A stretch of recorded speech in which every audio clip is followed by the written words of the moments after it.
stuff of English countryside imagery, of florid-faced chubby farmers at work in the cider fields before the evening's Morris dancing. But this isn't the south of England, it's South Tipperary, and the harvest of thousands of tons of apples is heading for a multi-million-pound industry. For the Clonmel-based cider industry, this is harvest time, in the hundreds of acres of apple trees in the area and in an industry which is booming. The time-honoured practice of knocking the apples off the trees has fallen victim to technology. Now the whole tree is grabbed mechanically and given a good shake.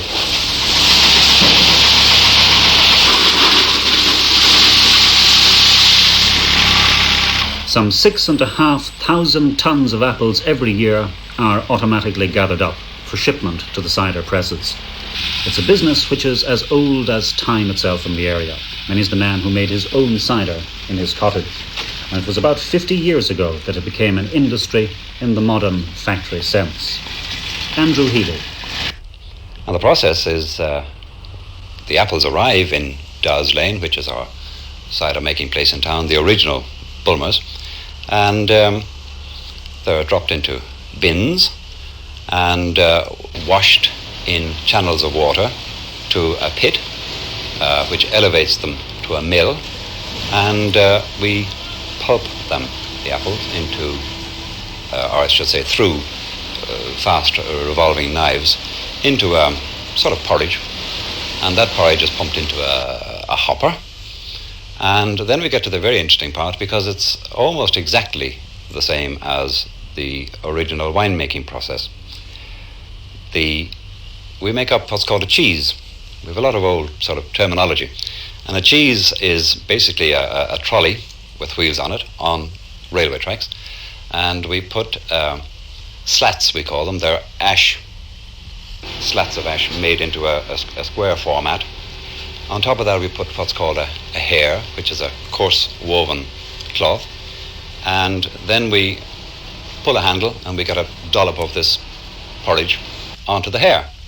We then cover over the corners of the hare and start again. You have your slat, hare, apple, slat, hare, apple, slat, hare, apple, and we put 13 of these one on top of the other. Consumption of cider in this country is up by so much that the plant is taking in apples from the growing areas of County Waterford and from the north of Ireland as well.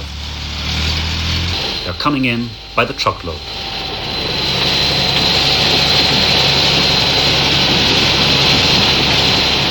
And in the cider presses of Clonmel town, this is what the industry is all about. The apple juice which goes to produce the up to £15 million worth of cider which the Clonmel company alone produces each year, and which we drink ourselves, topped up with a small volume of British imports. The bubbling fermentation vats are having to produce more and more because Irish drinking taste is shifting, increasingly enticed away from beer by marketing. In the past 4 years, consumption has jumped, and last year we gulped our way through half as much again as in the previous year. It's a shift in drinking pattern which is giving the beer industry pause for thought, or so say the cider makers.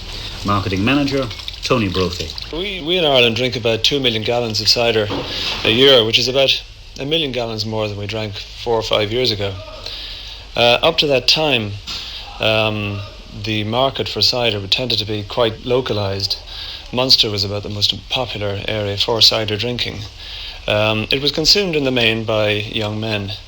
However, since then, with the introduction of stag, which is a very popular drink among young women, and more recently the introduction of draft cider, which has become very popular right throughout the country and with all age groups, it has a much broader base and broader appeal. The UK market has grown phenomenally over the last 4 or 5 years. It now accounts for about 4% of the total beer market in the UK. We've a long way to go. We're only around 2% at the moment. So we think there's a tremendous potential within the cider market, particularly in the draft area.